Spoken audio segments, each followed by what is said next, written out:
Margaritas, bitches. Ha! For the summer. Hmm.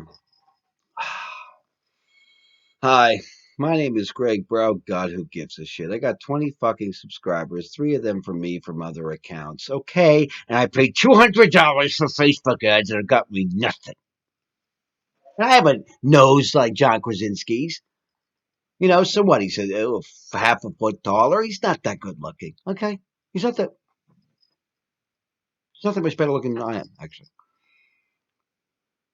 But he went to Brown. Okay, I went nowhere. We began in Oakland, California last week, where during a protest turned riot, police received reports of a missing tiger from the Oakland Zoo.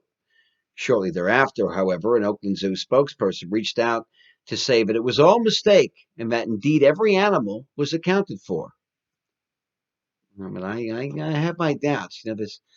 I can't put my finger on it, but there's something very fishy about this spokesperson. Now we're moving on to politics because we're going fast. Part-time president and full-time comic book villain Donald Trump has begun to erect a barrier around the White House perimeter. Unlike his border wall, the White House wall is not designed to keep out Mexicans. It's designed to keep them in. The New York Times got into some hot water last week when it released this headline. Viewed as being far too pro-Trump by its mostly left-leaning readership, this isn't the first time the so-called liberal paper has been accused of being a little too easy on the Donald.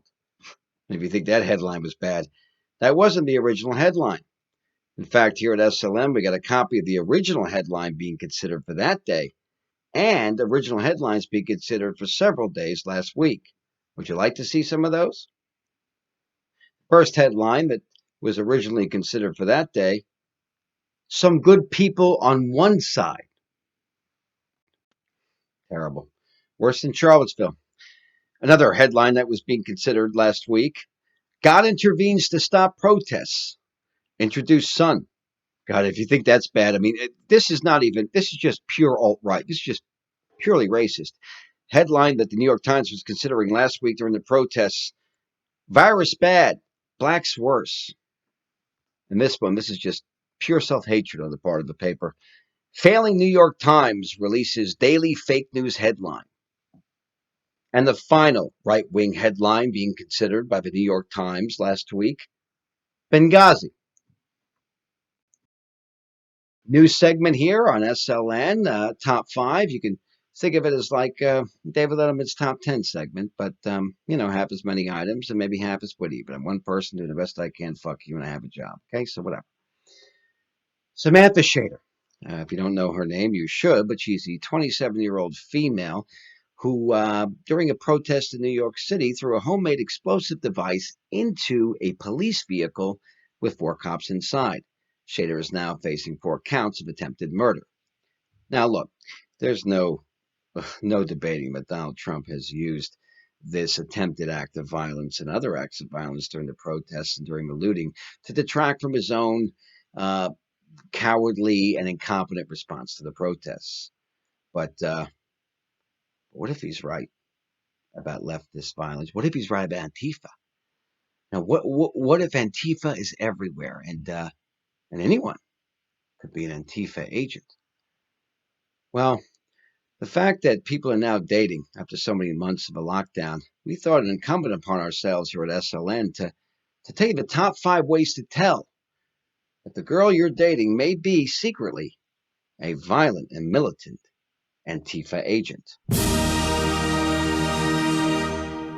Number 5, you ask her to go to an Anthrax concert and she says, Anthrax a concert? Oh my God, yes, yes. How many people? How many people? Number 4, when she asks you to come over for roasted pig, she means this. Number 3, when you're out of the town, you order a White Russian. She orders a Molotov cocktail. She then screams at you for being a racist for not ordering a Black Russian and fucking kills you. Number 2, when you took her to see the comedy The Death of Stalin, she couldn't stop crying. And finally, the number one way to tell if the girl you're dating might be an Antifa terrorist, she's from Portland. Well, that's it here for us at SLN. Until next time, just remember, only no news is good news here on Some Lousy News.